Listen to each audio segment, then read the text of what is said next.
లేను. ఎన్ని రోజులు మీకు ఆగమంటే సార్ మీకేం మీరు కాదు కష్టం సార్, మీకు వచ్చింది సార్? చిట్టీలే చిక్కనోళ్ళు సార్.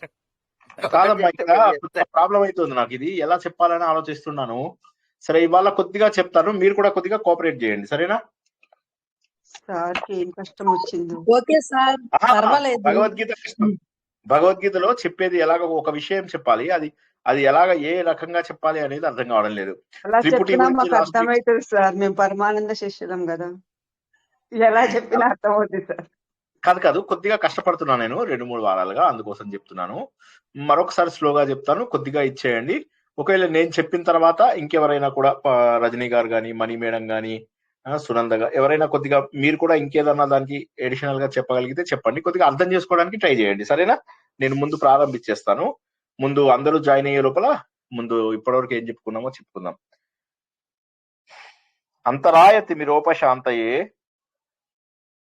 శాంత పావనమచింత్య వైభవం తం నరం వపుషి కుంజరం ముఖే మన్మహే కిమపి తుందిలం మహః వసుదేవసుతం దేవం కంసచానూరమర్దనం దేవకీ పరమానందం కృష్ణం వందే జగద్గురుం జననీ జన్మభూమిశ్చ స్వర్గాదపి గరీయసి మాతృదేవో భవ.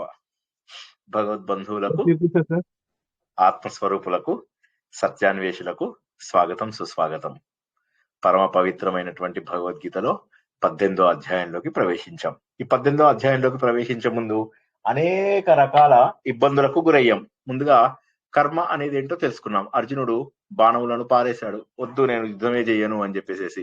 ఎప్పుడైతే విల్లంబులని ఆయన త్యజించాడో, అంటే బాణాలను పారేశాడో, అది అపశకునంగా తీసుకుంటాం మనం. కానీ అది మనకు ఒక యోగంగా మారుతుందని ఎప్పుడైనా కలగన్నామా? ఆలోచించండి.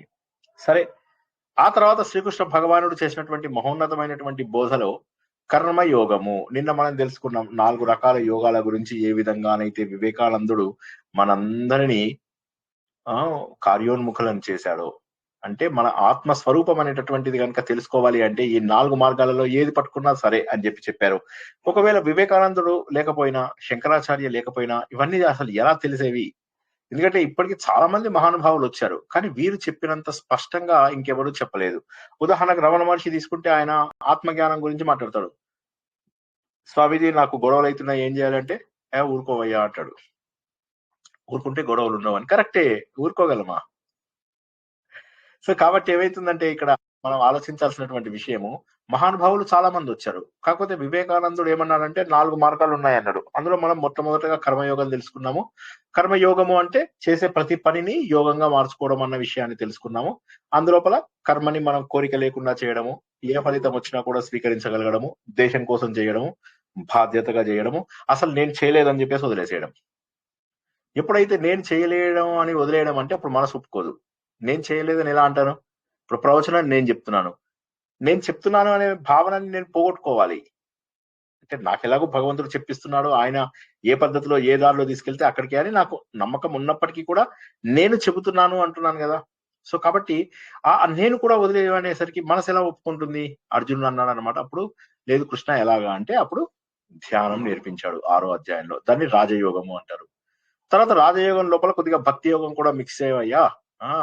పాలల్లో గనక మంచి కాఫీ మిక్స్ చేసినట్టుగా శ్రీనివాస్ గారి ప్రవచనం ఎలా అయితే ఉంటుంది, మంచి కాఫీ లాంటి ప్రవచనం.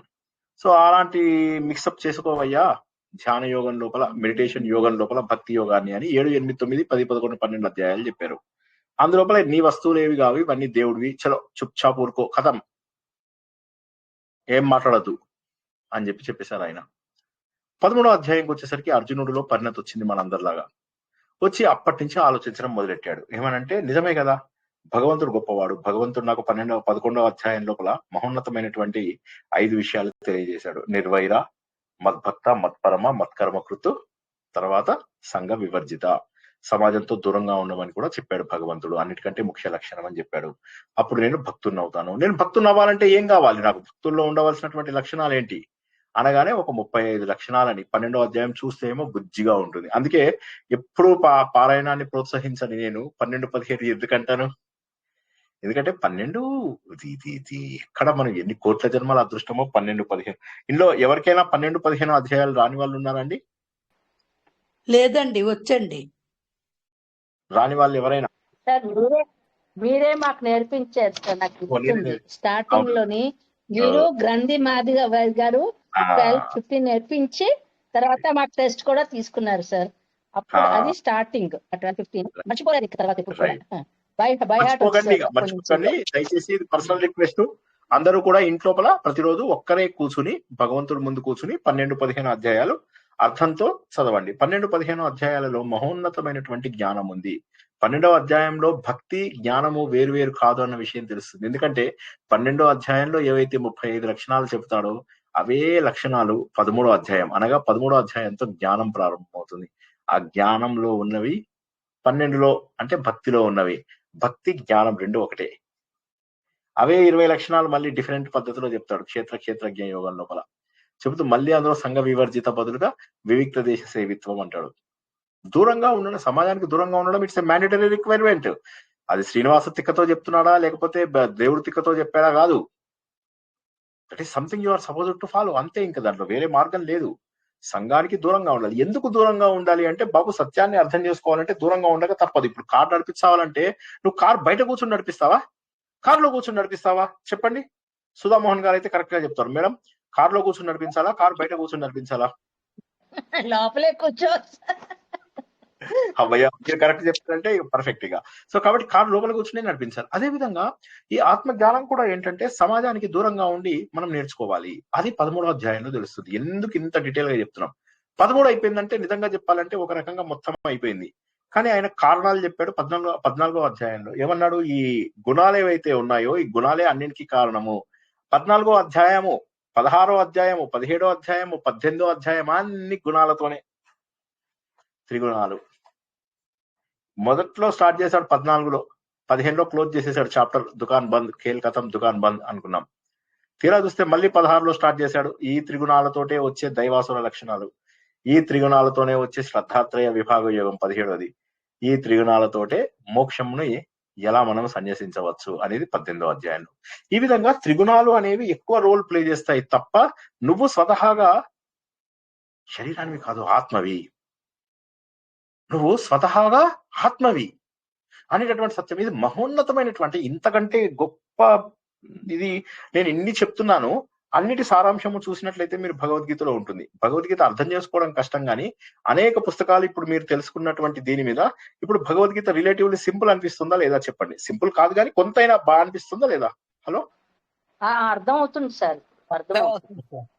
అది అంటే ఇక్కడ గుర్తించాల్సింది ఏంటంటే ఎంత సీక్వెన్స్. అసలు మీరు ఆలోచిస్తే అసలు వేదవ్యాసుడు ఎంత తెలివైన వాడంటే శ్రీకృష్ణుడు అర్జునుడికి ఏం చెప్పాడో మనకు తెలియదు, కానీ వేదవ్యాసుడు మాత్రం చాలా యాక్యురేట్ గా చెప్పాడు నాలెడ్జ్. ఇంకా ఇంతకంటే గొప్ప లక్షణాలు లేవు. అందుకే నిజంగా చెప్పాలంటే గురు బ్రహ్మ, గురు విష్ణు ఇవన్నీ అంటారు కదా, నిజంగా వేదవ్యాసుడు లేకపోతే శ్రీకృష్ణుని మనం చూడగలిగే వాళ్ళం కాదు. ఇది మాత్రం నేను మనస్ఫూర్తిగా చెప్తున్నాను. నేను ఎంతగా ఇష్టపడతానో వేదవ్యాసుని, శ్రీకృష్ణుని. ఎందుకంటే కృష్ణుని మించినటువంటి గురువు లేడు, వేదవ్యాసుని మించినటువంటి గురువు కూడా లేడు. మనకు చూసినట్లయితే కృతయుగం లోపల మనకు దక్షిణామూర్తి, హయగ్రీవుడు, కపిలుడు ఇలాంటి మహానుభావులైనటువంటి గురువులు వచ్చారు. త్రేతాయుగం వచ్చేసరికి దత్తాత్రేయుడు, త్రిమూర్తుల రూపం. ద్వాపర యుగం వచ్చేసరికి ఏమో మహోన్నతమైనటువంటి కృష్ణ భగవానుడు, వ్యాసుడు శక్తినిచ్చారు. మహోన్నతమైన శక్తినిచ్చే మహానుభావులు ఇద్దరు వచ్చారు. చివరికి కలియుగం వచ్చిందంటే చాలా మంది ఇచ్చారు, కానీ శంకరాచార్య అద్వైతాన్ని చెప్పాడు కాబట్టి మనం అందరము అద్వైత మార్గంలో వెళ్తున్నాం కాబట్టి 100%. ఒక్క నిమిషం ఆగండి.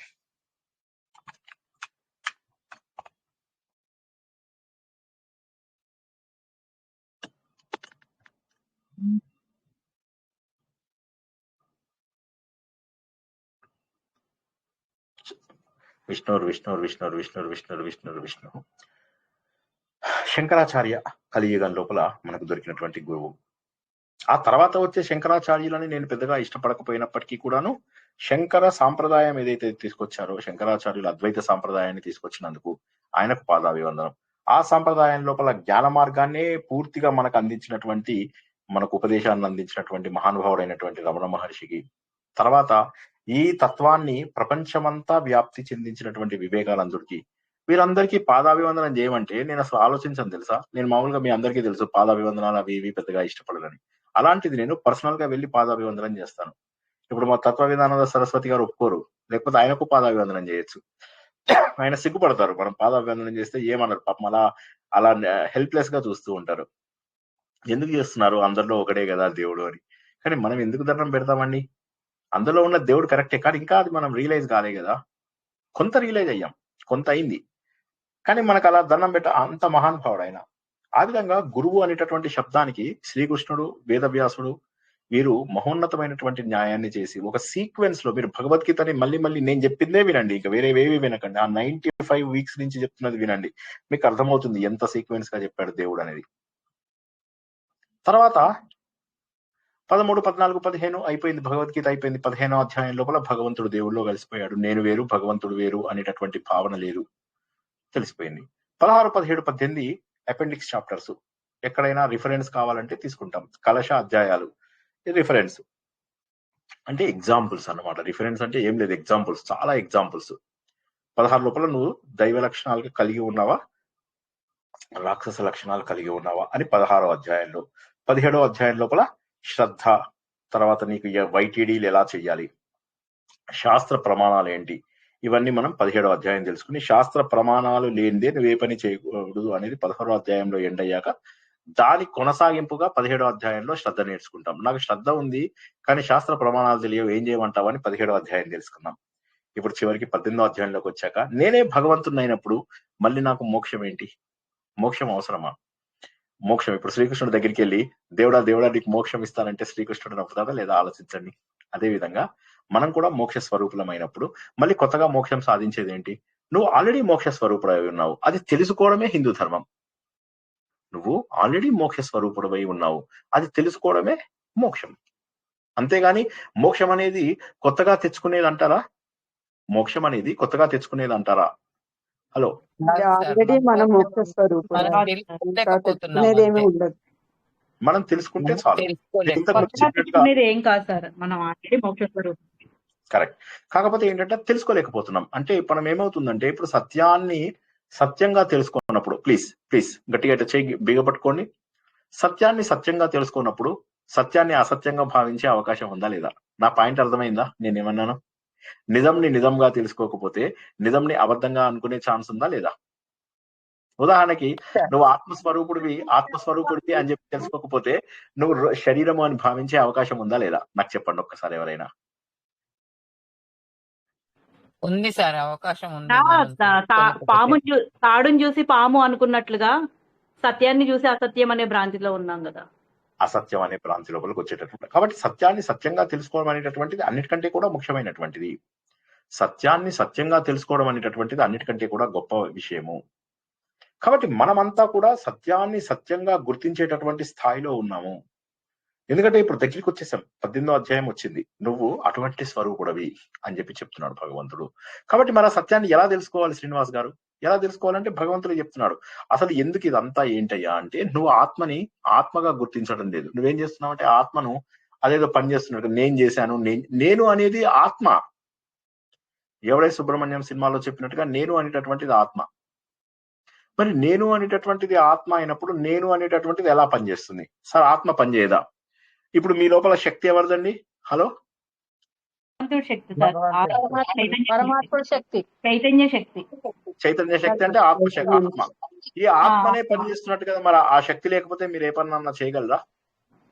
శక్తి లేకపోతే ఏమి చెయ్యలేము, కానీ అది సాక్షిగా ఉంటుంది. అది సాక్షిగా ఉంటుంది. కానీ మనం ఏంటి, అది చేస్తూ అది ఉండడం వల్ల మిగతావన్నీ జడాలు అయిపోయాయి. ఉదాహరణకు శరీరము జడమా చైతన్యమా? జడం సార్. ఆత్మ ఉంటే చైతన్యం, లేకుంటే జడం.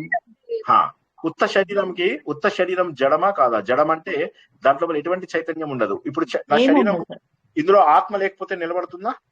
నిలబడదు. అదే విధంగా నాకు గనక ఆత్మ లేకపోతే నా మనసు పనిచేస్తుందా? ఆత్మ లేకపోతే ఏది పనిచేయదు, బుద్ధి పనిచేయదు, ఇంద్రియాలు పనిచేయవు, పడిపోతాం. మనసు లేదు, ఇంద్రియాలు లేవు, బుద్ధి లేవు, ఏమీ లేవు. ఇవన్నీ ఇక్కడ డెవలప్ చేసుకున్నవే, ఇక్కడే వదిలేసి వెళ్ళిపోతాం. శరీరంతో సహా, మనసుతో సహా, బుద్ధితో సహా ప్రతి ఒక్కటి కూడా ఇక్కడే వదిలేసి వెళ్ళిపోతాము. మరి అలాంటప్పుడు కర్త అయ్యేవాడు. ఇప్పుడు శరీరం ఇక్కడే వదిలేసావు, మనసు ఇక్కడే వదిలేసావు, అన్ని ఇక్కడే వదిలేసావు, మరి అది కాదు కర్త, ఆత్మ కర్త కాదు అని చెప్పి మొదటి నుంచే చెప్తున్నావు. ఇప్పుడు కర్త ఎవడు? పని చేసింది ఎవడు? పని చేసింది ఎవడు? పని చేస్తున్నామనే భ్రమ సార్. ఆత్మ అహంకారం, చైతన్యం. జీవుడు జీవుడు అనే భావన. పని అన్ని లేదు చేస్తున్నామనేటటువంటి భావన. అనుకున్నప్పుడు ప్రకృతే మిథ్యా, ప్రపంచమే మిథ్యా అనుకున్నప్పుడు మనం చేస్తున్నామనేది భావన మాత్రమే. అదే ఆన్సర్. కానీ ప్రకృతి మిథ్య, అది కరెక్ట్ ఆన్సర్. అందులో అసలు ఎలాంటి అనుమానం లేదు. కానీ నేను చెప్పేది ఏంటంటే అది తెలిసే వరకు కూడా ఎవరు చేస్తున్నారు? ఆత్మ అయితే కాదు. ఉదాహరణకి తెలిసే వరకు మీకు అవును 5 రీజన్స్ చెప్పాను కదా, 5 రీజన్స్ చెప్పాను. మన శరీరం అధిష్టానము, తర్వాత అధిష్టానం, తథాగత, కరణం చ పృథగ్విధం. ఇంకొక 2 ఉన్నాయి. ఆ రెండేంటి? మన చేష్టలు లేదా ప్రాణం, చివరగా భగవంతుడు. ఓకే, ఇవన్నీ ఉన్నాయి కదా. ఈ 5 కారణాలు. సరే, కొద్దిసేపటికి ఏమనుకుందామంటే ఆత్మ కారణం కాదు అని అన్నాను. దాన్ని ఎలా ప్రూవ్ చేయాలి అంటే మనం సుషుప్త, ప్లీజ్ ఎవరైనా అర్థం ఆపండి అమ్మా. ఇందులోపల అందరికీ ఇప్పుడు తెలిసిన వాళ్ళు టకటకా జవాబు చెప్పేస్తున్నారు. తెలియని వాళ్ళు ఎవరైనా ఆలోచించి ప్రశ్న అడగండి. నేను ప్రశ్నకి నేను ఎక్కువ ఇష్టపడతాను. కాబట్టి తెలియని వాళ్ళు ప్రశ్న రూపంలో అడిగితే సంతోషపడతాను. సో ఇప్పుడు ఆత్మ అనేటటువంటిది ఏదైతే ఉందో, ఆత్మ అనేటటువంటిది ఇక్కడ పని చేస్తుందా లేదా అంటే, సరిగా ఏమి కాదు సార్, శరీరము బండ, అదేమి చైతన్యం లేదు, ఇంద్రియాలు చైతన్యం లేవు, కాబట్టి చైతన్యం ఉన్న ఒక్కటే పనిచేస్తోంది, కాబట్టి ఆత్మ పనిచేస్తోంది, ఆత్మనే కర్త అని చెప్పేసి అనేసరికి ప్రాబ్లం వస్తుంది.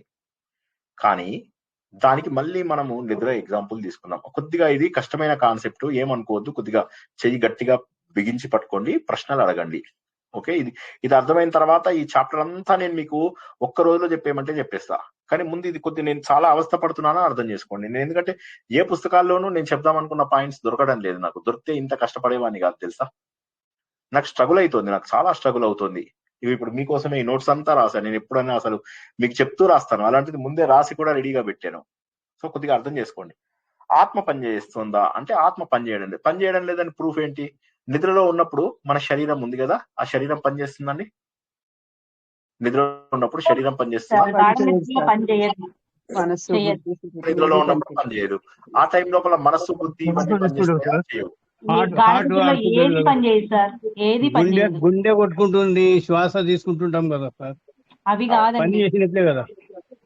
శ్వాస తీసుకోకుండా పండుకోం కదా. అవును, అది అవి శరీర అవయవాలు.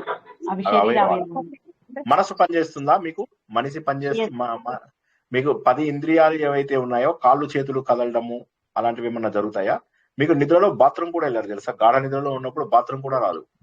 మీరు నిద్రపోయినప్పుడు, మీరు డే టైం లోపల 10 సార్లు వెళ్తాం, నైట్ వెళ్ళేసరికి నిద్ర లోపల ఒక్కసారి, మళ్ళీ డే టైం అంతా 10-15 సార్లు ఇష్టం వచ్చినట్టుగా తినేస్తాం.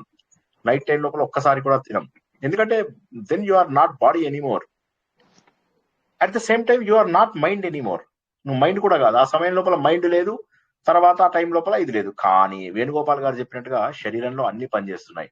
అంటే ఏది కాన్స్టెంట్ గా ఉంది? ఆత్మ ఉన్నదా లేదా? ఆ టైంలో ఆత్మ ఉన్నది, కానీ శరీరము పనిచేయడం లేదు, మనస్సు కూడా పనిచేయడం లేదు.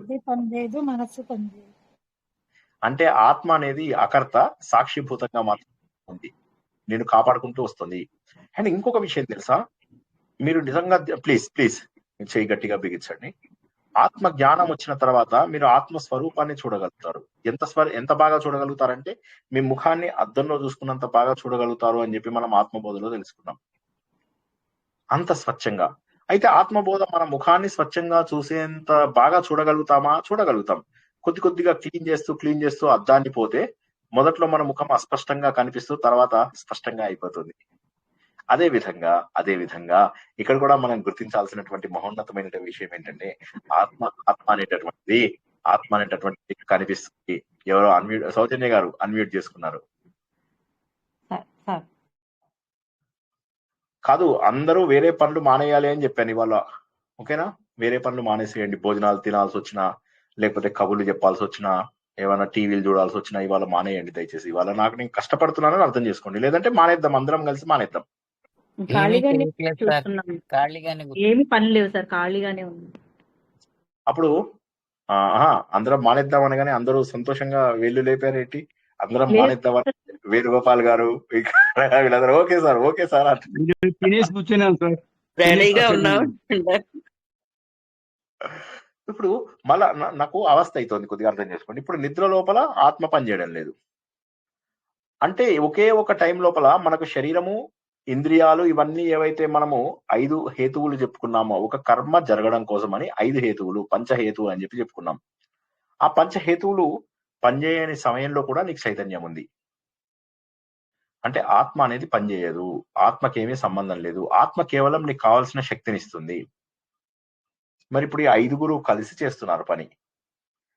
ఈ 5 కలిసి పనిచేస్తున్నప్పుడు ఫలితం కూడా 5 పొందాలి, అవునా కాదా చెప్పండి. ఇప్పుడు మీరు 5 కలిసి దొంగతనం చేశారండి, ఓకే.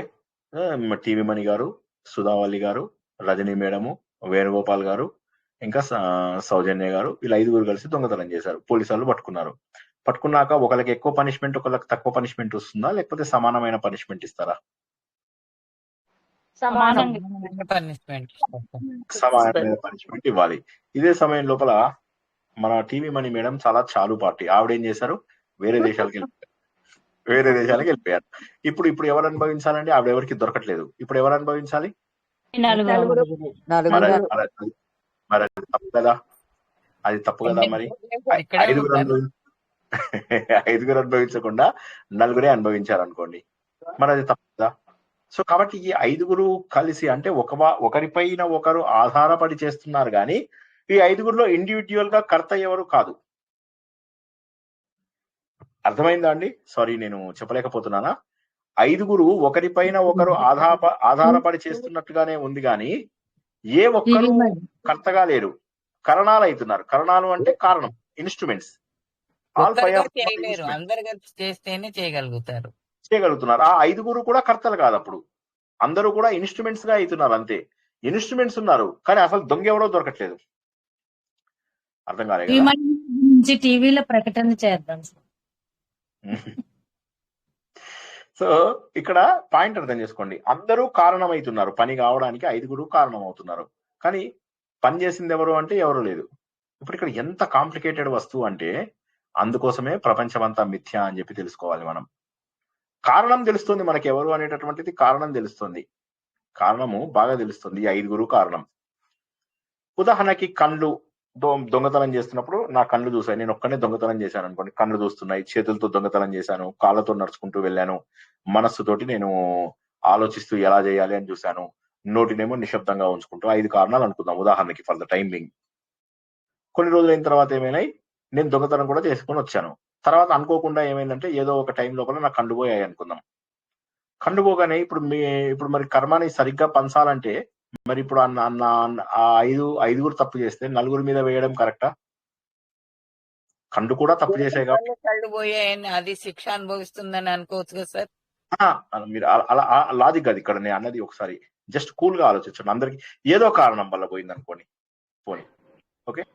సో ఇప్పుడు ఏమైందంటే, ఒకరు తప్పు చేస్తే 5 రావాలి పనిష్మెంట్. సో సమానంగా రాకుండా ఒకరు పోతే ఒకరు తప్పించుకుంటే మిగతా 4 పైగా ఎలా వచ్చింది? సో కాబట్టి అది పాసిబుల్ గా అయ్యే అవకాశం లేదు. కాబట్టి ఏమవుతుంది అంటే, ఒకరిని కర్త అని చెప్పి చెప్పడానికి ఛాన్స్ లేదు. 5 కూడా ఉండి తీరవలసిందే. అందుకోసమే మనం ఆ అధ్యాయంలో, ఆ శ్లోకంలో ఏం తెలుసుకున్నామంటే, పంచైతాని అంటే 5 రకాల కారణాలు ఉండాలి ఖచ్చితంగా అని చెప్పి కారణాలు, కానీ కర్త లేడు అందులోపల. కారణాలు ఉన్నాయి కానీ కర్త లేడు. కర్త అంటే చేసిన వాడు లేడు. కాబట్టి ఏమైపోతుందంటే, మూఢులు ఎవరైతే ఉంటారో, తెలివి తక్కువ వాళ్ళు ఎవరైతే ఉంటారో, వాళ్ళు ఏమనుకుంటారు, చేసినటువంటిది ఆత్మ అనుకుంటారు. అర్థమైందా? ఇది అర్థం కాలేదా? హలో, అర్థం కాలేదా? కర్మాలు చేస్తూ ఉంటే కర్తని ఆత్మని కారణం అనుకుంటారు, కానీ ఆత్మకర్త కాదు. ఆత్మకర్త కాదు. ఇందాక చెప్పిన 5 కారణాలు. ఇప్పుడు ఇవి 5 ఏమో రీజన్స్, ఆత్మ ఏమో వాటికి ఎనర్జీ ఇస్తుంది. కానీ కర్త ఎవడు ఇక్కడ? కర్త అనేది వాడు దొరకకుండా అయిపోతున్నాడు. కర్త అనేవాడు తప్పించుకుంటున్నాడు. కాబట్టి ఏమైపోతుందంటే, బుద్ధిహీనులు, మూఢులు, వీళ్ళందరూ ఏమనుకుంటారంటే ఆత్మ. చెప్పండి, ఎవరు మాట్లాడుతున్నారు? చెప్పండి, ఎవరైనా మాట్లాడుతున్నారు? అనుకుంటారు సార్. ఇది ఆపాదించుకుంటారు కదా మామూలుగా. మనం చేసేవి ఆత్మకు ఆపాదించుకోవడం అని అంటారు కదా, అట్లా అవుతుంది. ఆత్మకు ఆపాదించుకుంటున్నారు. కాబట్టి వారిని బుద్ధిహీనులు అని చెప్పేసి శ్రీకృష్ణ భగవానుడు చెప్తున్నాడు. మనం ఆత్మబోధలో తెలుసుకున్నటువంటి దాని వల్ల ఏదైతే అధిష్టానము, అహంకారంతో కూడినటువంటి జీవుడు, ఇంద్రియాలు, మనకున్నటువంటి ప్రాణశక్తి, ప్రయత్నము, మన చేష్టలు, భగవంతుడు, ఇవన్నీ కలుపుకుంటే ఒక పని అవుతుంది.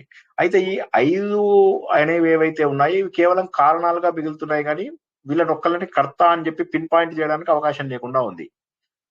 ఒకవేళ ఇందులో ఏ ఒక్కడినైనా తీసేసేయండి, మిగతా నలుగురితోని పని కాదు. ఈ 5 కంపల్సరీగా ఉండి తీరాలి. ప్లీజ్ ప్లీజ్ ప్లీజ్, ఈ 5 ఉండి తీరాలి. 5 లేకపోతే పని కాదు. అర్థం కాని వాళ్ళు అడగండి, అర్థమైన వాళ్ళు ఉండాలంటారా సార్? ఇప్పుడు 5 అంటే కళ్ళుతో చూస్తున్నాం, కాళ్ళతో నడిచే, చేత్తో దొంగతనం చేస్తున్నాం. సో ఈ 5 ఉండాలి. ఇందులో ఏది మిస్ అయినా, అదే కదా సార్ చెప్తున్నారు మీరు, ఏది మిస్ అయినా సరే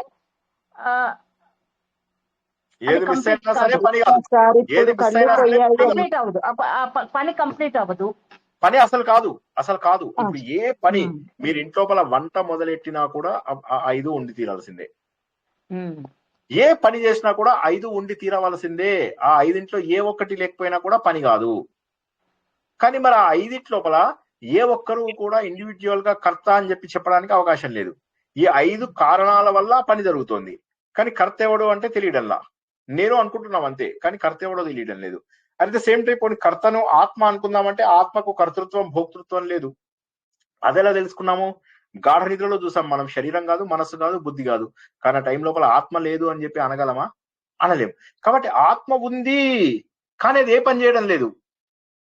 మిగతావన్నీ ఉన్నాయి, అవి కారణాలు అవుతున్నాయి. దే ఆర్ కారణాలు అంటే అర్థమైందా? ఇన్స్ట్రుమెంట్స్ అవుతున్నాయి, కానీ కర్త ఎవడు అనేది తెలియడం లేదు. అంటే eyes knows the organs are instrumental in getting the things done, పని చేయడానికి సాధనాలు. they are not the karta, they are not the karta. అది కాదు. అది ఇప్పుడు ఉదాహరణకి మీరు ఒక కారు డ్రైవ్ చేస్తూ ఎవరికైనా యాక్సిడెంట్ చేశారనుకోండి, ఆ డ్రైవర్ది తప్పు, అవునా? కానీ ఇప్పుడు ఇక్కడ ఏంటి, మన కారు వెళ్తోంది, అందులోపల పెట్రోల్ది తప్పని చెప్పి మీరు అనగలరా? మన పెట్రోల్, ఇప్పుడు పెట్రోల్ ని ఆత్మ అంటాం. అదే విధంగా సో కాబట్టి ఏంటంటే దాన్ని తప్పలేదు, కాబట్టి ఆత్మను తప్పు అనడానికి అవకాశం లేదు. మరి ఎవరు చేశారు? చాలా కన్ఫ్యూజన్ గా ఉంది. కాబట్టి ఆయన ఏమంటారంటే, నేను చెప్తాను, దాన్ని ఎక్స్ప్లెయిన్ చేస్తాను, ముందుగా ఇంతవరకు అర్థం చేసుకోండి అని చెప్పేసి ఆయన చెప్పలేదు, నేను చెప్తున్నాను. అర్థమైందా? ఇప్పుడు నా ఉద్దేశం ఏంటంటే, మాట్లాడిన వాళ్ళు దయచేసి మాట్లాడకుండా, మాట్లాడని వాళ్ళు అడిగితే ఇంకో 2 సార్లు చెప్తాను. శ్రీకృష్ణ సార్, చెప్పమ్మా. కారణాలు అన్నారు కదా సార్, అది ఏమనుకోకపోతే ఉదాహరణతో చెప్తే అర్థమవుతుందేమో అని నాకు అనిపిస్తుంది. ఏదైనా ఒక ఉదాహరణ చెప్తారా సార్? అంటే టాపిక్ అర్థమైంది, కానీ మీకు ఏం కావాలి? ఒక పని కావాలంటే ఏమిటా 5 చెప్పండి ఒకసారి. ఫస్ట్ 5 నేను రాసుకున్నది శరీరము, ఇంద్రియాలు. ఒక్క నిమిషం. శరీరం అవసరమా లేదా మీకు? నెంబర్ 1 అవసరం సార్. ఓకే, ఇంద్రియాలు అవసరమా లేదా చెప్పండి? అవసరం సార్. నెక్స్ట్ తర్వాత మీకు దైవ అనుగ్రహం అవసరమా లేదా? దైవ అనుగ్రహం లేకపోతే మీరు ఏం చేస్తారు? మీరేం చేస్తారు? ముద్దపప్పు చేయమని నన్ను ఇంటికి పిలిచి నాకు ముద్దపప్పు చేస్తారని మాడిపోయిన పప్పు పెట్టారు అనుకోండి, ఎట్లా ఉంటుంది? ఎంత బాధపడతా నేను. 3 తెలిసిపోయాయి. 3. నెక్స్ట్ 4వది ఏంటి? చేష్టలు సార్. అంటే మీ ప్రయత్నాలు. మీరు దానికోసం అని చెప్పి పప్పు పెట్టారు. ఎలా పెట్టాలి, పప్పు ఎలా చేయాలో తెలుసా? ఇంట్లో ఎవరికైనా తెలియకపోతే అడగండి.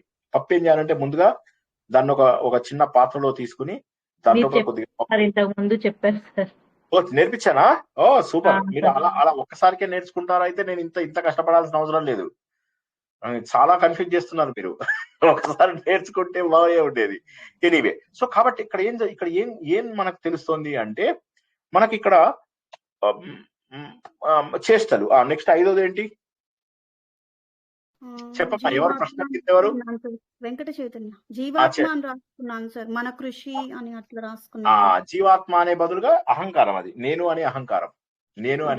రాసుకున్నా సార్. ఓకే, ఇప్పుడు ఈ 5 కారణాలా కాదా చెప్పండి పని అవ్వడానికి? ఓకే, ఒక క్రియ, అదే ఒక పని అవ్వటానికి ఈ 5 ఇవి కారణాలు. ఓకే అని చెప్పేసి భగవంతుడు చెప్పాడు. అయితే ఇప్పుడు ప్రాబ్లం ఎక్కడ వచ్చింది? నేను ఎందుకు 4-5 వారాలుగా కన్ఫ్యూజ్ అయిపోతున్నానంటే, ఇప్పుడు ఇందులో కర్త ఎవడు? వాడు ఆ కమల్ హాసన్ సినిమా వచ్చింది, కర్త ఎవరు అన్నది అది అంతేనా సార్? అంటే ఇవి కారణాలు, అంటే శరీరం ఇవన్నీ కారణాలు కారణాలు. కారణాలు ఇవన్నీ హేతువులు. చేస్తున్నది మెయిన్ అదే ఆ కర్త ఎవరు అన్నది కర్త ఎవరు? ఇవన్నీ హేతువులు అని చెప్పాడు భగవంతుడు. ఏం చెప్పాడంటే ఇవన్నీ హేతువులు అన్నాడు. హేతువులు. కానీ హేతువులు అని చెప్పాడు కానీ కర్త ఎవరు అనేది చెప్పలేకపోతున్నాడు. అవునా? మన కర్త ఎవరు కావాలనేది, ఇప్పుడు కర్త ఎవరు లేడు అనేసరికి ఏమంటారంటే అందరూ కలిసి ఆత్మ అని చెప్పేసి అనేస్తున్నారు. ఇక్కడ ఆత్మ బోధ చేస్తున్నాడు భగవంతుడు మనకు. ఆత్మ అనేటటువంటి ఆత్మకి ఆరోపిస్తున్నారు కదా సార్? ఆరోపిస్తున్నాం మనం, ఆత్మ అని చెప్పేసి ఆరోపిస్తున్నాం. అయితే భగవంతుడు ఏమంటాడంటే మూర్ఖుడు మాత్రమే ఈ పని చేస్తాడు అని చెప్పేసి చెప్తున్నాడు. అర్థమైందమ్మా? సార్ ఇప్పుడు సో కాబట్టి ఇక్కడ ఏమవుతుంది, ఈ ఆత్మనే కర్తగా భావిస్తున్నాడు ఎవడైతే ఉంటాడో వాడికి ఏమైతుందంటే వాడికి బుద్ధి వికసించలేదు. వాడు అవివేకి, దుర్మతియో ఏదో చెప్తాడు. ఏంటది శ్లోకం ఎవరైనా చదవగలుగుతారా? పశ్యత్య కృత ఏదో వస్తుంది. తత్రైవం సతి కర్తారం ఆత్మానం కేవలం తు యః పశ్యత్యకృత బుద్ధిత్వాత్ న స పశ్యతి దుర్మతిః. పశ్యతి ప్లస్ అకృతి, పశ్యతి ప్లస్ అకృతి బుద్ధిత్వాత్. అకృతి అంటే వాడి మైండ్ పని చేయకుండా, పరిశుద్ధ అంటే క్లీన్ అవనటువంటి మైండ్ వల్ల వాడు ఏమనుకుంటున్నాడు, వాడు దుర్మతి అంటే తెలివి తక్కువ వాడు, ఆత్మని భావంగా తీసుకుంటున్నాడు. నువ్వు ఆత్మ ప్రకారం you are a clean soul. ఈ అధ్యాయంలో చెప్పడం ఏంటంటే నువ్వు మోక్షం నువ్వు ప్రత్యేకంగా సాధించాల్సింది కాదు, నువ్వే మోక్ష స్వరూపుడవు. దురదృష్టం ఏంటంటే నీకు తెలియకపోవడం వల్ల ఏమైతుందంటే నేను తెలుస్తున్నది, నేను ఏడుస్తున్నాను, నేను బాధపడుతున్నాను. నువ్వెవడివి బాధపడడానికి? నువ్వు ఇంకా బాధపడుతున్నావు అంటే నువ్వు మూర్ఖుడివి. ఇప్పుడు అర్థమైందా చైతన్య? ఇప్పుడు అర్థమైందా? ఇప్పుడు నువ్వు ఆలోచిస్తే, ఇప్పుడు నేను బాధపడుతున్నాను అంటే తెలివైన వాడు ఆ బాధపడతాడా, తెలివి తక్కువ వాడు బాధపడతాడా? తెలివి తక్కువ అవుతుంది సార్. తెలివి తక్కువ వాడు బాధపడతాడు. చెప్పండి, నేను అన్నట్టుగా చెప్పండి. తెలివి తక్కువ వాడు బాధపడతాడు. Very good. Money madam unmute అవ్వండి. చెప్పండి సార్. సంతోషపడతాడు ఒక వ్యక్తి. తెలివి తక్కువ వాడు లేక తెలివైన వాడు సంతోషపడతాడా? తెలివి తక్కువ వాడు సంతోషపడతాడు. నేను సంతోషపడుతున్నాను అనుకుంటాడు. కాబట్టి తెలివి తక్కువ వాడు. ఓకే, సౌజన్య గారు అన్మ్యూట్ అవ్వండి. ఓకే, నేను ఈ పనులన్నీ చేస్తున్నాను అనుకుంటాడు. వాడు తెలివైన వాడా తెలివి తక్కువ వాడా? తెలివి తక్కువ వాడు సార్. ఎందుకంటే అతను కాదు కదా చేసేది. అతను కాదు. ఎందుకు? ఇప్పుడు మీరు ఆపేసి రజనీ మేడం ఉన్నారా కాల్లో? ఉన్నారా రజనీ మేడం? అన్మ్యూట్ చేసుకున్నారు. అయితే ఇప్పుడు మీరు చెప్పండి, ఎందుకు వీరు ముగ్గురు కాదు, మిగతా వాళ్ళందరూ మ్యూట్ లోకి వెళ్ళి, ఎందుకు వీళ్ళందరూ అవివేకి? వీళ్ళందరూ ఈ పని అదే ఆ కార్యాన్ని ఆత్మకు ఆపాదిస్తున్నారు. Correct answer. సో కాబట్టి వీళ్ళందరూ ఏం చేస్తున్నారంటే నేను అంటే ఆత్మ అనుకుంటున్నారు. ఆత్మకి ఇప్పుడు నేను అనేది ఆత్మకు ఆపాదిస్తున్నారు. ఆత్మ బాధపడదు. ఇప్పుడు మీరు ఎవరు, ఆత్మస్వరూపులా లేకపోతే దెయ్యాలా?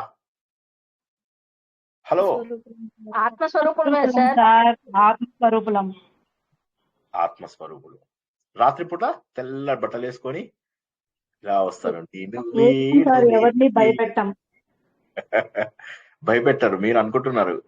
నేను మొన్న ఒక వాట్సాప్ చూసాను, ఎంత బాగుంది తెలుసా? అందరు చెప్పారు సార్ ఎవరిని భయపెట్టామని. ఒక జోక్ చూశాను నిన్న, వాట్సాప్ లోనో ఫేస్బుక్ లోనో రీల్స్ చూస్తుంటే చూశాను అనమాట. అందులో ఏమవుతుందంటే ఒక ఆవిడ వెళ్తూ ఉంటే ఆవిడని వెనకాల ఒకడు వెంట పడుతూ ఉంటాడు. ఒక అక్క వెళ్తూ ఉంటుంది, మన ఇలియానా లాగా ఒక అక్క వెళ్తూ ఉంటుంది. ఆమెను ఎవడో వెంట పడుతూ ఉంటే ఆవిడ వాళ్ళ తమ్ముడికి ఫోన్ చేస్తుంది. తమ్ముడు నన్ను ఎవడో వెంట పడుతున్నారా, ఎట్లారా అని చెప్పి బాధపడుతూ ఉంటుంది. అంటే అప్పుడు అంటాడు, అక్క నీ దగ్గర ఏమేమి వస్తువులు ఉన్నాయి చెప్పు అంటే చూస్తుంది. ఏం లేవురా నా దగ్గర, నీళ్లు టవలు ఉన్నాయి అంతే, ఆఫీస్ నుంచి వస్తున్నాను కదా, ఏముంటాయి చెప్పు అని. అంటే అక్క నువ్వు ఆ నీళ్ళని ముఖం మీద వేసుకో అక్క అంటాడు. అనగానే వేసుకోగానే ఇప్పుడు తుడిచేసుకో అంటాడు. తుడిచేసుకుని ఇప్పుడు వెనక్కి తిరగ అక్క అంటాడు. అనగానే వెనక్కి తిరగగానే వాడు భయపడి పారిపోతాడు. ఎందుకు?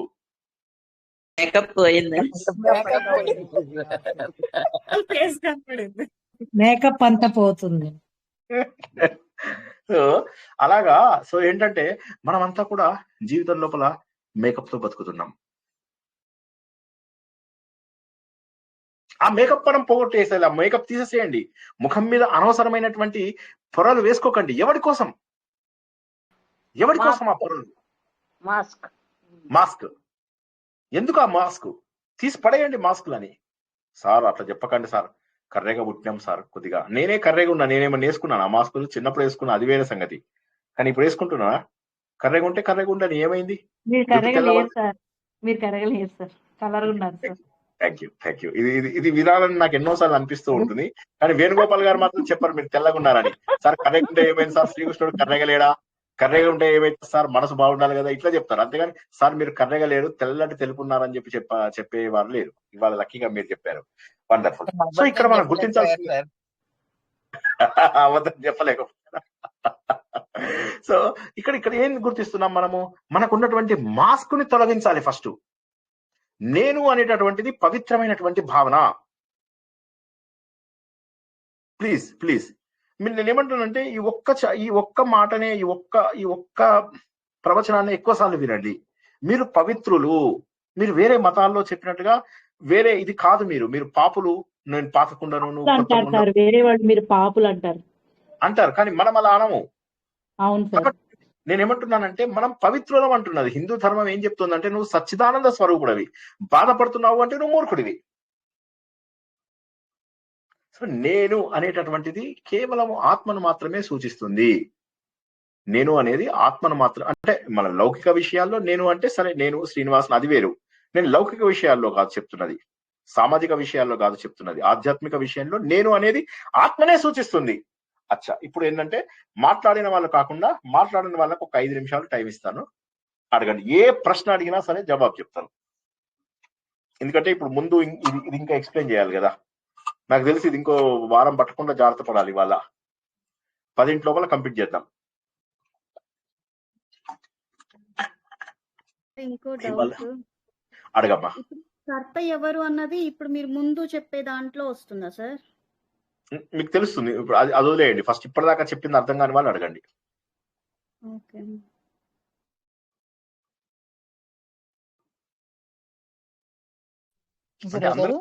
మనం ఏ కర్మ చేసినా ఈ జీవాత్మ, శరీరం, ఇంద్రియాలు ఇవన్నీ సాధనాలు మనం చేసే కర్మకి, కానీ కర్త కాదు. అంతే కదా గురుగారు?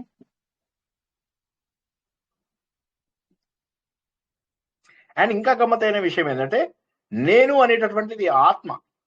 ఇది మెయిన్ ఏంటంటే ఆధ్యాత్మిక విషయం ఎప్పుడైతే వస్తుందో అక్కడ నేను అనేటటువంటిది ఆత్మ. ఆత్మ ఏ పని చెయ్యదు.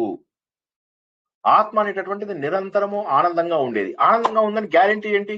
నిన్ను జైల్లో పెట్టినా కూడా సంతోషం వెతుక్కుంటావు, ఇంట్లో ఎవరైనా చనిపోయినా కూడా సంతోషాన్ని వెతుక్కుంటావు, కోపం వచ్చినా, బాధ వచ్చినా, ఏదొచ్చినా మళ్ళీ you want to go back to that bliss, ఆనందానికి వెళ్ళిపోవాలి.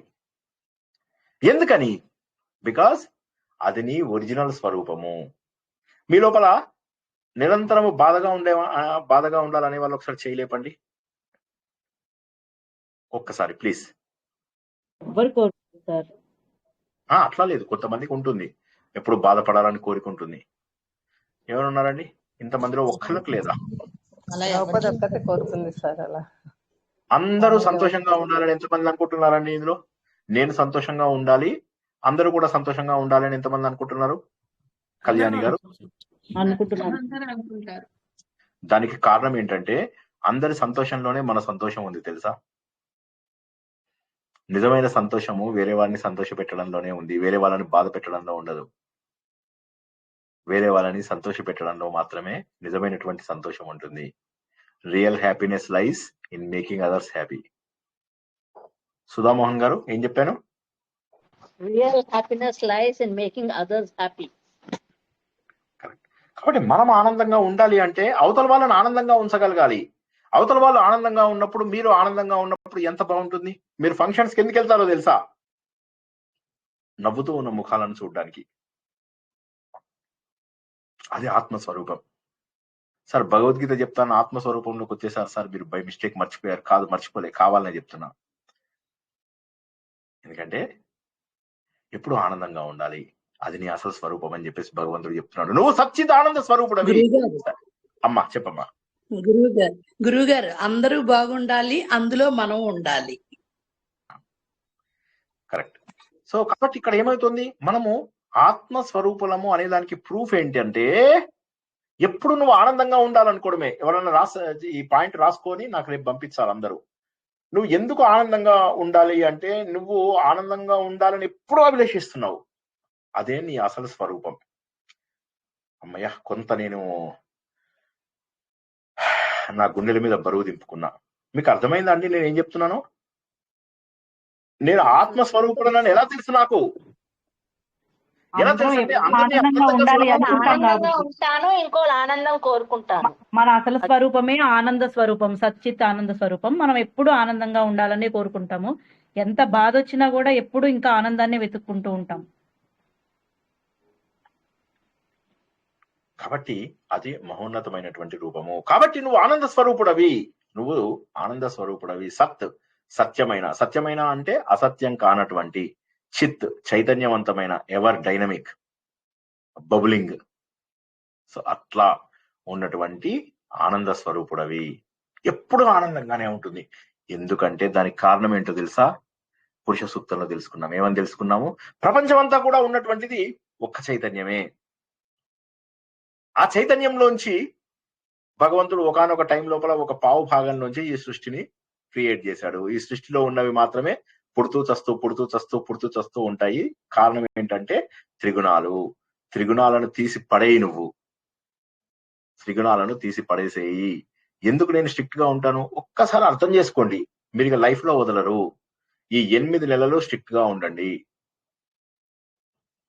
ఒక్కసారి నా మాట నమ్మండి. త్రిగుణాలని బయట పారేయండి. ఎంత ఆనందంగా ఉంటారో తెలుసా? మీ అసలు స్వరూపము ఆనందము. బాధపడాలని ఏ ఒక్కరూ కోరుకోరు. ఓకే, ఇంతవరకు అర్థం కాని వాళ్ళు అడగండి. కొత్త పాయింట్ చెప్పబోతున్నాను ఇప్పుడు.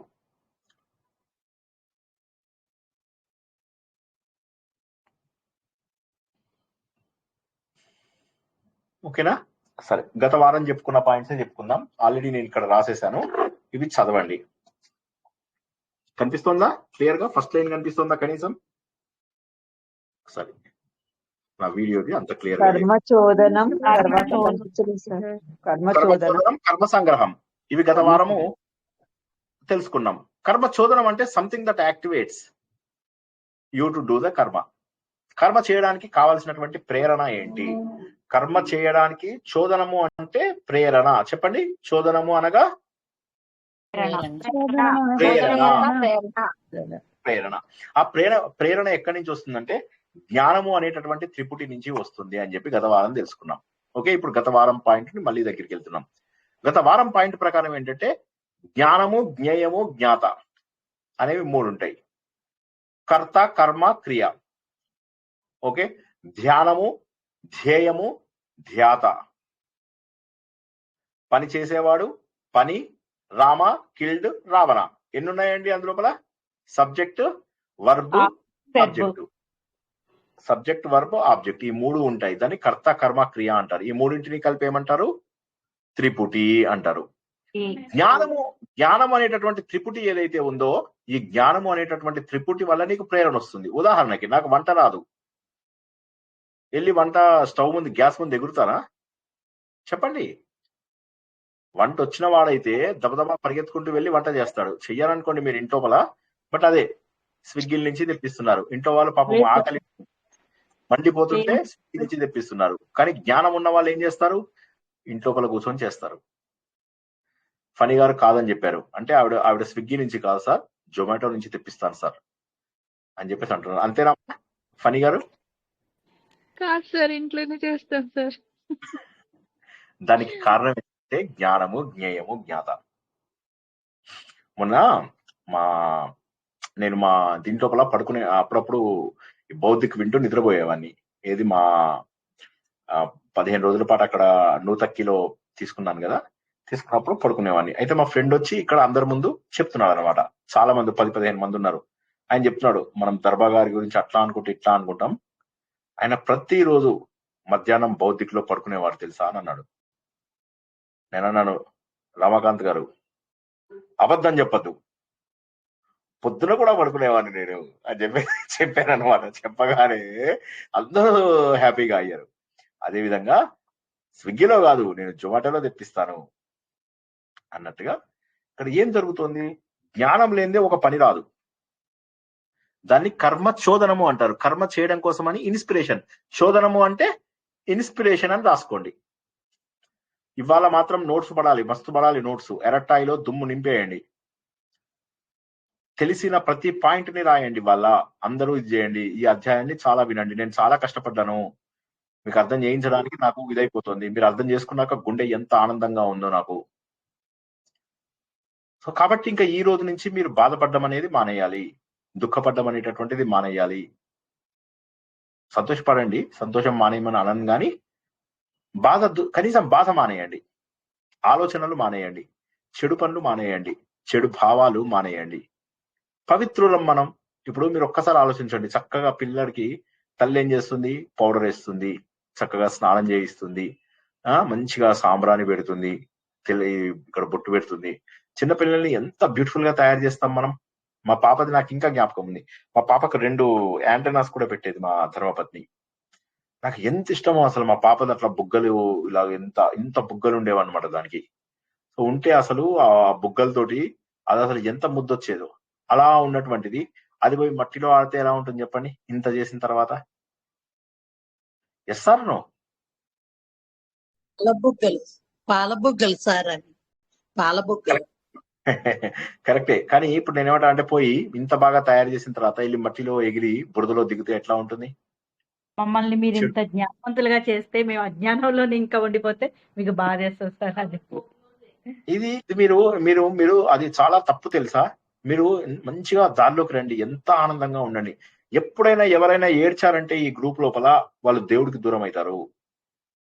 నేను బెదిరించట్లే, శ్రీకృష్ణుడు చెప్పిన మాట చెప్తున్నా, ఏడవద్దు. అందరు ఎప్పుడు ఆనందంగా ఉండాలి, ఎవరి దగ్గర మోసపోకూడదు, ఆనందంగా ఉండండి. ఎంత బ్యూటిఫుల్ మాటలు చెప్తున్నాడు శ్రీకృష్ణుడు. అవే నేను చెప్తున్నాను. నేనేం కొత్త మాటలు చెప్పడం లేదు. నేను కొత్త మాటలు నాకు రావు కూడా. యాక్చువల్ గా నాకు మాట్లాడడం సరిగ్గా రాదు. ఏదో శ్రీకృష్ణుడు చెప్పమన్నాడని ఆయన దయ వల్ల ఆయన మార్గాన్ని అర్థం చేసుకున్న వాడిగా. సో కర్మ చోదనము. రెండవది కర్మ సంగ్రహము. అంటే కర్మ జరగడానికి యాక్చువల్ రీజన్స్. కర్మ జరగడానికి ముందు ఇన్స్ట్రుమెంట్స్ కావాలి, అంటే వంటకు కావాల్సినటువంటి వస్తువులు. దాన్ని కరణాలు అంటారు. ఏమంటారు? ఇన్స్ట్రుమెంట్స్. తర్వాత ప్రొసీజర్ కావాలి. ఆ ప్రొసీజర్ ని కర్మ అంటారు. చేయడానికి ఒక వ్యక్తి కావాలి, అతన్ని కర్త అంటారు. ఏమేమి ఉన్నాయి? ఒక కర్మ జరగడానికి కరణాలు, కర్త, కర్మ, ఈ 3 ఉండాలి. Yes or no? ఒక వ్యక్తి అక్కడ వంట కావాలంటే ఫస్ట్ కర్మ చోదనం ఏంటి? ఇన్స్పిరేషన్ ఏంటి? జ్ఞానము, జ్ఞేయము, జ్ఞాత. Yes or no? Yes or no? Next కర్మ జరగడం కోసం అని ఏం కావాలి? ఒక కర్త, ఒక కర్మ అంటే ఒక ప్రొసీజరు, అండ్ దానికి కావాల్సిన ఇన్స్ట్రుమెంట్స్. ఈ 3. జ్ఞానం కర్మ చ కర్త త్రిదైవ గుణ భేదతః. అదే సార్ అంటున్నారు. శ్లోకం చదవండి. మొత్తం శ్లోకం చదవండి. జ్ఞానం కర్మ చ కర్త చ త్రిదైవ గుణ భేదతః.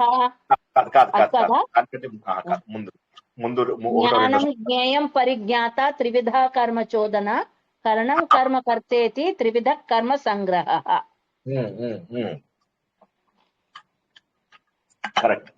కరెక్ట్. పద్యం. ఇది ఈ ఒక్కటి అందరూ ఈ ఒక్క శ్లోకాన్ని బట్టి కొట్టకండి, కానీ కనీసం ఈ 6 పాయింట్స్ గుర్తుంచుకుంటారా? కర్మ చోదనము, కర్మ సంగ్రహం. కర్మ సంగ్రహము అంటే కర్మ జరగడానికి ఆశ్రయం ఏంటి?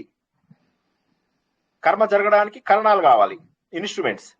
వంట చేయడానికి ఏం కావాలండి? గంటెలు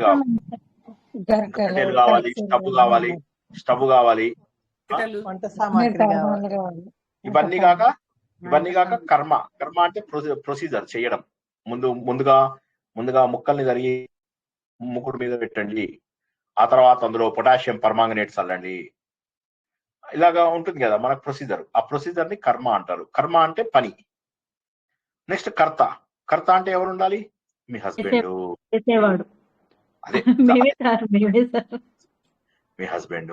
సో 3 ఉండాలి అక్కడ. కరణాలు ఉండాలి, వస్తువులు ఉండాలి, ఒక పని జరగాలి, మీ హస్బెండ్ ఉండాలి, కర్త. సో కర్మ జరగడం వీటి వల్ల యాక్చువల్ పని క్రియ జరుగుతుంది మీకు అక్కడ. ఏదైతే జరుగుతున్నటువంటి వంట అనేటటువంటిది కనుక క్రియ అనుకున్నట్లయితే దానికి కావాల్సింది ఏందయ్యా అంటే జ్ఞానం ఉండాలి ఒక వ్యక్తికి. ఒక వ్యక్తి కర్మ, ఒక వ్యక్తి కర్త ఉండాలి. ఇవి ఉన్నట్లయితే జరుగుతాయి. Yes or no? Yes sir, yes sir. ఇప్పుడు మాట్లాడని వాళ్ళు ఒకసారి మాట్లాడి డౌట్స్ ఉంటే అడగండి. మాట్లాడని వాళ్ళు మాట్లాడి డౌట్స్ ఉంటే అడగండి. సిగ్గుపడితే పోయినట్టే. నేను చాలా కష్టపడుతున్నాను, సిగ్గుపడద్దు. మళ్ళా మొదటి నుంచి చెప్పమన్నా చెప్తాను. సిగ్గుపడుతున్నానండి. నాకు చాలా చిరాకండి సిగ్గుపడితే. మీరు కూడా నాలాగా తయారు. కర్మ జరుగుటకు సార్, కర్మ భాగ్యలక్ష్మి గారు జరుగుటకు చెప్పండి. భాగ్యలక్ష్మి గారు అదే చెప్పండి. కర్మ సంగ్రహం అంటే కర్మ జరుగుటకు 3 కావాలి. కావలసిన వస్తువులు వాటిని కరణాలు అంటారు. చేసే పద్ధతి, చేయటానికి ఒక వ్యక్తి, ముగ్గురు ఉండాల. అది కర్మ సంగ్రహం. కర్మ చోదనం అంటే కర్మ చోదనం అంటే కర్మ చేయటానికి కావాల్సిన ప్రేరణ కావాలి. దానికి జ్ఞానము, జ్ఞేయము, జ్ఞాత. రైట్. ఆ ముగ్గురు, కర్త, కర్మ, క్రియ 3 ఉండాల. అక్కడ కర్త కర్మ క్రియ అనకూడదు. దాన్ని సబ్జెక్ట్ జ్ఞానం, వరకు జ్ఞేయం, జ్ఞాత. రైట్. అలాగే ధ్యానము, ధ్యేయము, ధ్యాత అంటాం కదా. అలా ధ్యానము, ధ్యేయము, ధ్యాత, త్రిపుటి అంటారు వాటిని. సో ఇప్పుడు ఏంటి త్రిపుటి. అల్టిమేట్ గా మళ్ళీ దీన్ని ఎవ్రీథింగ్ బాయిల్స్ డౌన్ టు కపిలుడు సాంఖ్యం ఏం చెప్తారంటే 6 ఎందుకయ్యా మనకు? 6 వద్దు, కన్ఫ్యూజ్. త్రిపుటిని కలిపేసేయి. జ్ఞానము, జ్ఞేయము, జ్ఞాత మూడింటిని కలిపి పడేయి. కలిపిస్తే ఒకటే జ్ఞానం. చలో చెప్పాడు. నీకు నాలెడ్జ్ ఉండాలన్నాడు. అది చేయడానికి ప్రేరణ ఉండాలి. నెంబర్ 1 అయిపోయింది. ఒక మూడింటిని కలిపి ఒకటి చేసి పడేశాడు ఆయన కపిలుడు. తర్వాత శ్లోకం లోపల. తర్వాత ఏం చేశాడు? కరణం వదిలేశాడు. కరణంని కర్తలో కలిపేశాడు. కర్త ఇన్స్ట్రుమెంట్ పట్టుకుంటాడు కాబట్టి కర్త, కర్మ. సో మొత్తం 3 ఉంటే చాలయ్యా, 6 వద్దన్నాడు. ఆ మూడింటిని ఏమన్నారు? ఒకటి జ్ఞానము, ఒకటి కర్త, ఒకటి కర్మ. ఇవి ఉంటే చాలు, పనులన్నీ జరిగిపోతాయి అన్నాడు. నీకు నాలెడ్జ్ ఉండాలి, ఒక పని చేసే వ్యక్తి దొరకాలి, పని ప్రొసీజర్ తెలియాలి, పని అయిపోతుంది అన్నాడు. ఒప్పుకుంటారా లేదా కపిలుడు అన్నమాటని? ఇది బాగుంది సార్. ఓకే. ఇప్పుడు సుధామోహన్ మేడం మీరు ఆ శ్లోకం చదువుతారా? Yes sir. జ్ఞానం, జ్ఞేయం, పరిజ్ఞాత, త్రివిధా కర్మ చోదన, కరణం కర్మ కర్తేతి, త్రివిధ కర్మ సంగ్రహ. Very good. సుధామోహన్ గారితో ఒకటే ప్రాబ్లం. ఆవిడకి ఏంటంటే అన్ని అర్థమవుతాయి, ఒక్క రామాయణం తప్ప. ఆవిడ రామాయణం అయ్యేసరికి చాలా కన్ఫ్యూజ్ అయిపోతారు. మిగతావన్నీ బాగానే అర్థమవుతాయి ఆవిడకి. ఓకేనా? సో ఇక్కడ ఆత్మబోధ కూడా అర్థమైపోతుంది సార్. అర్థమైపోతుంది. కానీ రామాయణమే కన్ఫ్యూజ్ అవుతారు మీరు. ఎందుకు సార్ రాముడు ఎందుకు సీత కోసం అలా వెళ్ళాడు సార్? ఏమైతుంది? How they are related sir? I heard lot of times, but ఒకటే కన్ఫ్యూజ్ అవ్వట్లేదు. వాళ్ళిద్దరు ఎందుకు అలాగా కలుద్దామని ట్రై చేశారు? భార్య భర్తలు అని చెప్పేసారు. ఆత్మ, జీవాత్మ, పరమాత్మ అని చెప్తే అర్థమైపోయేది సార్. అర్థమై ఉండేది ఆవిడకి. అది కూడా కరెక్ట్. థ్యాంక్ యూ మణి గారు, థ్యాంక్ యూ. సుధామోహన్ గారికి ఫ్యాన్స్ బాగా దొరుకుతున్నారు. హై స్టాండర్డ్ లో చెప్తేనే అర్థం సార్. అందుకే థ్యాంక్స్ చెప్పాను. వండర్ఫుల్. ఇప్పుడు ఎన్ని మిగిలాయండి కారణాలు? ఇప్పుడు మాట్లాడద్దు, మాట్లాడని వాళ్ళు మాట్లాడండి. 3 మిగిలాయి. ముందేమో 5 కారణాలు చెప్పాడు, 5 కారణాలు చెప్పాడు. తర్వాత ఏమో 3 + 3 ఉండాలి, ఒక కర్మ చోదనం, కర్మ సంగ్రహం అన్నాడు. ఇప్పుడు ఏం చేశాడంటే కపిలుడు వచ్చేసి చట్ ఫట్ ఫట్ ఫట్ ఫట్ చట్ ఓన్లీ 3. ఒకటి జ్ఞానము, ఒకటి కర్త, ఒకటి కర్మ. చలో వీటి మీద డిస్క్రిప్షన్ ఇచ్చుకో ఆ చాప్టర్ మొత్తం అన్నాడు. ఇప్పుడు ఈ చాప్టర్ మొత్తం వీటిపైన ఆధారపడింది. వీటిపైన, జ్ఞానం పైన, కర్త పైన, కర్మ పైన.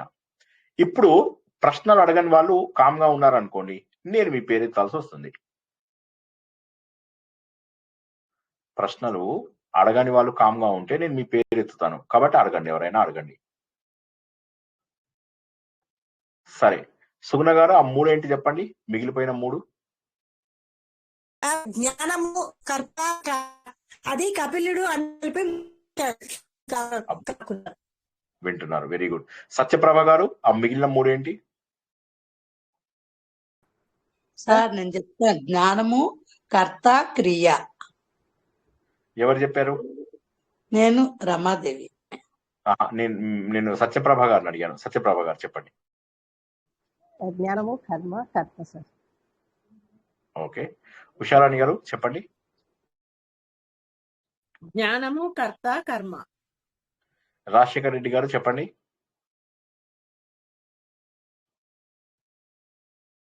ఆర్ రాజశేఖర్ రెడ్డి గారు చెప్పండి. మల్లికార్జున్ గారు చెప్పండి. జ్ఞానం కర్మ కర్త. వెరీ చాలా మంది జవాబు చెప్పారు. అంటే దీన్ని బట్టి ఏమర్థమైంది అంటే మీకు అర్థమైంది అన్న విషయం. ఇక్కడతో మంచిగా ఆపేసుకుందామా? అర్థమైన దగ్గరే ఆపుకుంటే బెటర్ అంటారు. కొత్తవి చెప్పనా ఆపేనా? కొత్తవి చెప్పండి సార్. వద్దులే ఆపేద్దాం ఇవాళకి. ఎందుకంటే ఇవాళ యు మేడ్ మీ హ్యాపీ.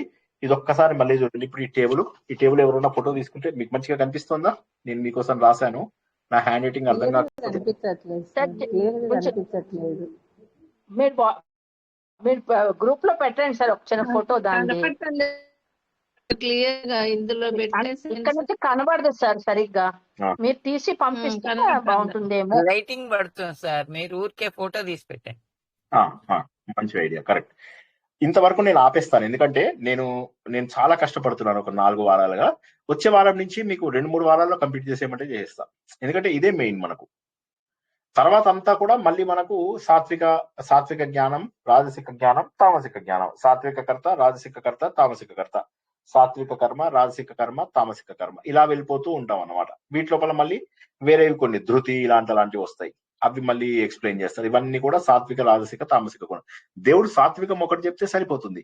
కానీ దేవుడు రాజసికం, తామసికం ఎందుకు చెప్తారంటే ఏవి చెయ్యాలో చెబుతూ ఏవి చెయ్యకూడదో కూడా చెప్పాలి. నేను అప్పుడప్పుడు వేరే ప్రవచనకర్తల మీద, తర్వాత వేరే పీఠాధిపతుల, మఠాధిపతుల మీద చెప్తూ ఉంటాను.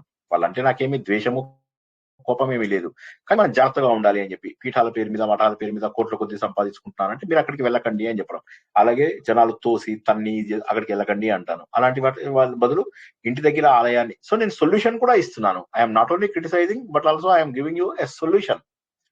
ఇంటి దగ్గర ఆలయాలను బాగు చేయండి, ఇంటి దగ్గర సర్వీస్ చేయండి, మీ తోచినటువంటి మనుషులకు సహాయం చేయండి. మానవ సేవ కంటే గొప్పదేముందండి? లోక సంగ్రహం అని దేవుడే చెప్పినప్పుడు ఇంకెవరండి వేరేదేదో మాట్లాడడానికి ఏదో పిచ్చి వేషాలు వేస్తూ, పిచ్చి డాన్సులు చేస్తూ, పిచ్చి ఈ పనులన్నీ చేసే బదులుగా హ్యాపీగా మనుషులకు సేవ చేస్తూ ఉండండి. ఇంటి దగ్గర ఎవరికో ఆకలేసింది వాడిని ఇది చేయండి, ఎవరికో నీడ్ అవసరమైంది వాడితో హాస్పిటల్కి వెళ్ళి ఉండండి. ఎవరితోని అటాచ్మెంట్ పెట్టుకోకండి. Work incessantly but not be attached to. పని చేయండి, 18 గంటలు 20 గంటలు పని చేయండి, but don't get attached to anybody. మీకు అటాచ్మెంట్ కావాలంటే మీ పిల్లలు ఉన్నారు చాలు, పిల్లలతో ఆపేయండి. భార్యలు ఉన్నారు, భర్త ఎవరి భార్య వాళ్ళకి, ఎవరి భర్త వాళ్ళకి ప్రేమించండి చాలు, అక్కడికి ఆపేసేయండి. ఇంకా వెళ్ళకండి. ఆ సర్కిల్ ని డర్టీ చేయకండి. అటాచ్మెంట్ అనే సర్కిల్ ని డర్టీ చేయకండి. చూసావా నేను ఇంత బాగా చేశాను, కానీ ఆమె చూసావా నాతో ఎలా ఉందో, ఆయన చూసావా ఎలా ఉన్నాడో, ఇవి వద్దు అసలు, మానేయండి. ఈ రోజు నుంచి ఇంత మంచి జ్ఞానాన్ని తెలుసుకున్నారు. ఆత్మబోధ ఇది ఏమీ కాదు, వైరాగ్య సాధన. భగవద్గీత అనే దానికి నేను వైరాగ్య సాధన అని పేరు పెట్టాను. విష్ణు సహస్రనామానికి భగవంతుడు దర్శనం అని చెప్పేసి పేరు పెట్టాను. కాబట్టి మీరు నా మాట విని ఈ రోజు నుంచి బాధపడకూడదు. బాధపడే వాళ్లకు దేవుడు దూరం అవుతాడు. 8 నెలలు నాతో పాటు ఉండండి. 8 నెలల పాటు నాతో పాటు ఉండండి. ఈ 8 నెలల లోపల మొత్తం అన్ని ప్రాబ్లమ్స్ సాల్వ్ అవుతాయి. ఓకేనా? ఆత్మసుఖము వీడి నీ ఆట కొరకు పాత్ర పోషణ చేసేది సూత్రధారి విశ్రమించదని పాదం ఆశ్రయించి పరమ కరుణాంతరంగా శ్రీ పాండురంగా.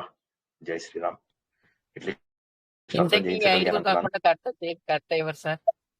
చెప్పలేదు. కర్త లేడు, అందుకే అంటున్నాడు కర్త లేడు. ఇదంతా కూడా మిథ్య కదా, మనం చెప్పుకున్నాం దానికి జవాబు. మీరు అన్నారు కదా, అది కరెక్ట్ జవాబు. కర్త లేడు దానికి. అయితే తర్వాత ఏమవుతుంది? ఈ 5టితో కలిసి నేను చేస్తున్నాను అనేటటువంటి భావన ఏదైతే ఉందో, ఈ 5 లోపల ఒకటి నేను చేస్తున్నాను అనే భావన ఉంది. అదే తప్పు. ఆ భావన ఎలా చేయాలో కూడా చెప్తాడు. ఇప్పుడు వస్తుంది నెక్స్ట్ శ్లోకాలలో. ఒకటి జ్ఞానము, ఒకటి కర్త, ఒకటి కర్మ.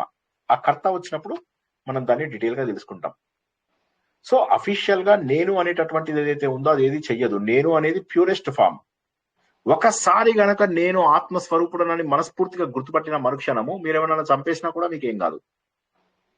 అంటే వాళ్ళు చంపుతారని కాదు, కానీ అదే కదా మనం శ్లోకంలో నేర్చుకున్నది. సుధామోహన్ గారు ఆ శ్లోకం చదవండి. Yes sir. జ్ఞానం జ్ఞేయం పరిజ్ఞాత త్రివిధ కర్మచో.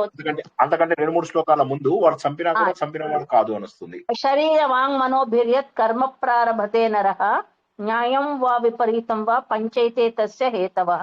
దాని తర్వాత అది తత్రైవం సతి కర్తారం ఆత్మానం కదా చెప్పండి, చదవండి. తత్రైవం సతి కర్తారం ఆత్మానం కేవలం తుయః పశ్యత్యకుట బుద్ధిత్వాత్ న స పశ్యతి దుర్మతిః. దాని తర్వాత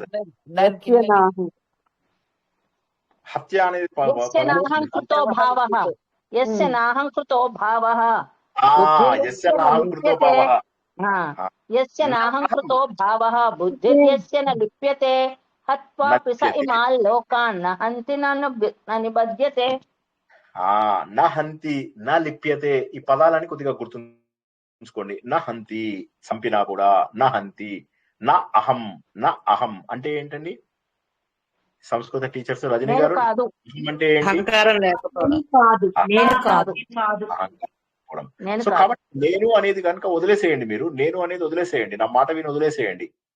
ఎవరిలో గుర్తింపొద్దు, ఎవరి దగ్గర డబ్బులు వద్దు, ఎవరి దగ్గర సహాయాలు వద్దు, ఏమీ వద్దు. ఎవరితోటి పర్సనల్ రిలేషన్షిప్స్ పెంచుకోకండి. ప్లీజ్ ప్లీజ్ పర్సనల్ రిలేషన్షిప్స్ పెంచుకోకండి. డిటాచ్డ్ గా ఉండండి. ఎంత ఆనందంగా ఉంటుందో మీకు తెలియదు. మీకు మీ పిల్లల్ని ప్రేమించమంటున్నా కదా, నేను వద్దనట్లే, అది కూడా గ్రాడ్యువల్ గా తగ్గాలి. బట్ కనీసం పిల్లల్ని ప్రేమించండి. మీకు ఎవరిని ప్రేమించాలంటే పిల్లల్ని ప్రేమించండి. లేకపోతే మన వేదవ్యాసుడు ఉన్నాడు, గడ్డపోడు, ఆయన ఎవ్వరు ప్రేమించలేదు. వాళ్ళు ఏం చేశారు? ఆయన 3 అంబిక వాళ్ళు ఉంటారు కదా, అంబ కాదు అంబిక, అంబాలిక, వాళ్ళ దగ్గర అంబిక భయపడిపోతుంది పాండురాజు దెబ్బకు, పాండురోగంతో. అంబాలిక కాదు, ధృతరాష్ట్రుడు కళ్ళు మూసుకుంటుంది, ఒక్క దెబ్బకు గుడ్డివాడు పుడతాడు. తర్వాత మంచి పవర్ఫుల్ పర్సన్ పుట్టాలి అని చెప్పి మళ్ళీ వెళ్తే అంబిక భయపడుతుంది. ఆమెకి అంబాలిక భయపడితే ఆమెకేమో పాండురాజు పుడతాడు, డిఫరెంట్ రంగు. మళ్ళీ తర్వాత వేదవ్యాసుడిని ఒక దాసీదేవి అనుగ్రహిస్తుంది. ఇచ్చినప్పుడు ఆయన ఆమెకి మంచి అనుగ్రహంతో మహానుభావుడైనటువంటి యమధర్మరాజు స్వరూపమైనటువంటి విదురుడు. సో మనము ఇక్కడ ఏంటంటే, మనం గురువుని ఎలా తీసుకుంటే అలాగే ఇక్కడ మహానుభావుడైనటువంటి శ్రీకృష్ణుడు ఉన్నాడు. శ్రీకృష్ణుడు కంటే గొప్ప గురువు ఎవరున్నారు? ఆయనని మీరు ఎలా స్వీకరిస్తే అలాగా. ప్రపంచంలో గురువు ఒక్కడే. ఇప్పుడు మనకున్న దాంట్లో కృష్ణుడు. వేదవ్యాసుని కూడా తీసుకోండి. గురు పౌర్ణమి ఎప్పుడు? 29th July sir.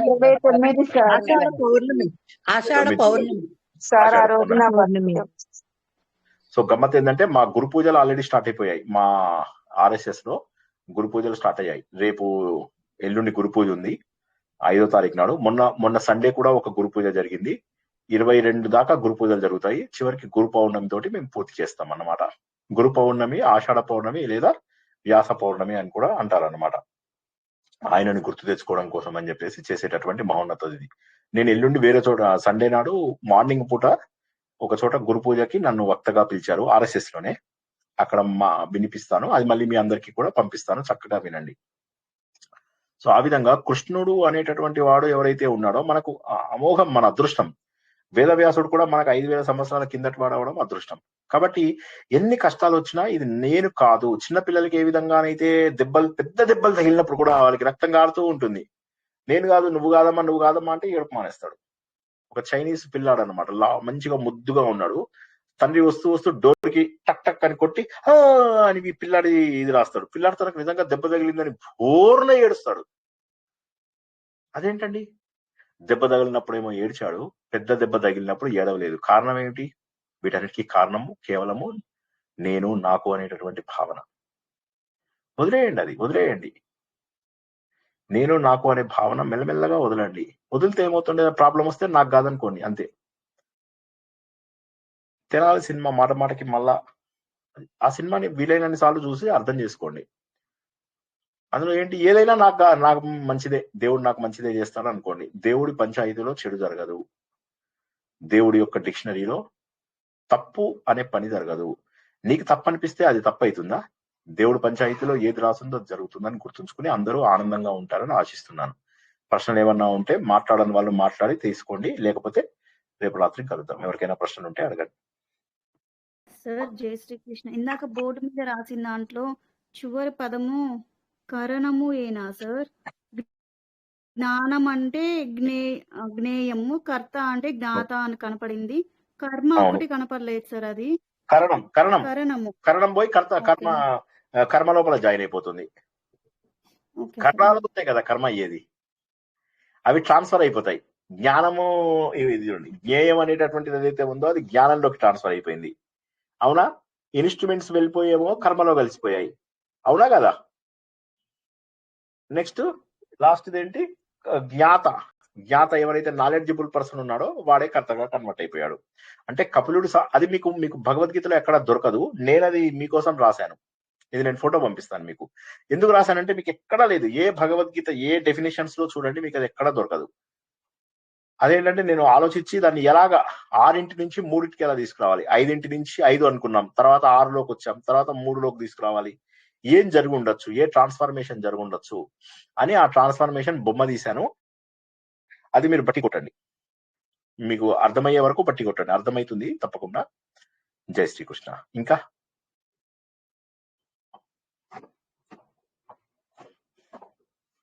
వండర్ఫుల్. అందరూ కూడా శ్రద్ధగా విన్నందుకు భగవంతుడు అందరినీ కూడా అనుగ్రహించాలని, తొందరగా ఆత్మజ్ఞానం అందరికీ కూడా రావాలని ఆశిస్తూ ఈ రోజు ప్రవచనాన్ని ముగిస్తున్నాము. పునర్దర్శనము భగవంతుడి యొక్క లక్షణాలని అమోఘంగా తెలుసుకుంటూ, ఆ లక్షణాలను మళ్ళీ మళ్ళీ ఆలోచిస్తే అవన్నీ నావే కదా అని చెప్పి తెలుసుకోగలిగేటటువంటి విష్ణు సహస్రనామము. వారానికి అన్ని రోజుల పాటు మనము ఆత్మబోధే తెలుసుకుంటున్నాం. మరి ఏది తెలియడం, అన్నిట్లో కూడా తెలిసేటటువంటిది ఒకటే సత్యం, భగవంతుడి స్వరూపం. అహం బ్రహ్మాస్మి అనుకుంటే అది నా స్వరూపం. స్వస్వరూప సాధనయే భక్తి. కాబట్టి నేను భక్తుడను ఎప్పుడు అవుతాను అంటే నా గురించి నేను తెలుసుకున్నప్పుడు మాత్రమే నేను భక్తుడను అవుతాను. ఆ సత్యాన్ని రేపు రాత్రికి తెలుసుకుందాం. అంతవరకు కూడా అందరికీ శుభం భూయాత్. శుభరాత్రి. జై శ్రీకృష్ణ. జై శ్రీకృష్ణ సార్. జై శ్రీకృష్ణ సార్. సార్ అది ఫోటో పెట్టండి సార్ ఒకసారి, ఆ పలకలో రాసింది. ఒకసారి నేను పెట్టేస్తాను వెంటనే.